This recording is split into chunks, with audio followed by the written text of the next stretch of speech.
Okay, sa term 1, since ang term 1 lang ang merong opening block, kaming mga teacher, hindi kaagad kami magtuturo ng regular lesson sa mga bata. Pagkatapos ng mahabang bakasyon, pagtungtong ng June 8, ang opening block na ito ay inilalaan, itong isang linggo na ito, ay inilalaan upang bigyang daan ang pagsisimula ng klase. Sa opening block, maaaring gumawa ang guro ng mga engaging activities para maipakilala niya ang kanyang sarili dahil bago na ang set ng kanyang mga hinahawakang bata.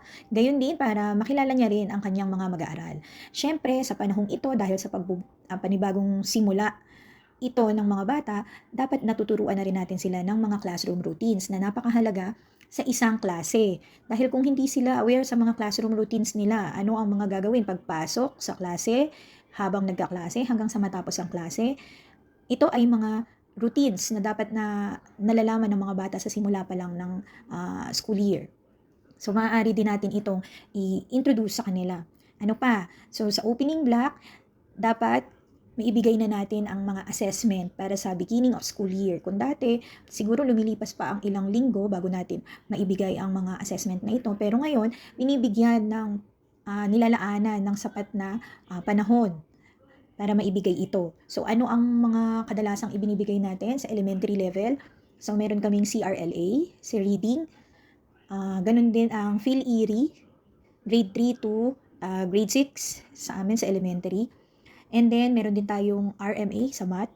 So, lahat ng ito ay maaari na nating ibigay o gawin sa opening block na ito. But I'm not sure, medyo meron lang din kasi ditong question, I'm not sure kung matatapos nga natin ito sa 5 araw. Kasi yung pang 5 araw ay I think June 12. So, malamang itong assessment na ito ay tatawid pa sa susunod na linggo. Okay? So, ano pa ang pwede natin gawin sa opening block? Sa opening block, pwede rin natin ibigay na ang assessment, health assessment sa mga bata. Ang health assessment po, para sa mga mommies na nakikinig, ito po yung kinukuha na yung timbang, yung taas ng mga bata, para ma-identify o mapabilang, maisama sa listahan ang mga batang karapat-dapat para sa school-based feeding program ng paaralan. Ayan, kaya kailangan natatapos na ito. Kaya lang, syempre, merong mga struggle pagdating dito kasi limitado lang ang mga tao na maaaring gumawa nito. Nung nakalipas na taon, ang mga barangay health center workers sa barangay health center namin, sila ang nagsasagawa nito. So dahil limitado lang ang bilang nila, natatagalan. So tingnan natin kung meron ng pagbabago sa taon na ito at matatapos ba namin ito para sa nilaan na opening block.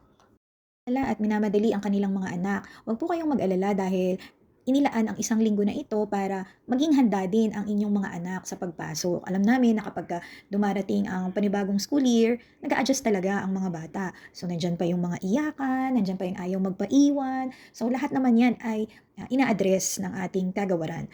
So, huwag mag-alala dahil ang isang linggo na yan ay makatutulong sa mga mag-aaral, gayon din sa mga guro para mas maging madali at smooth ang kanilang pagsisimula ng klase.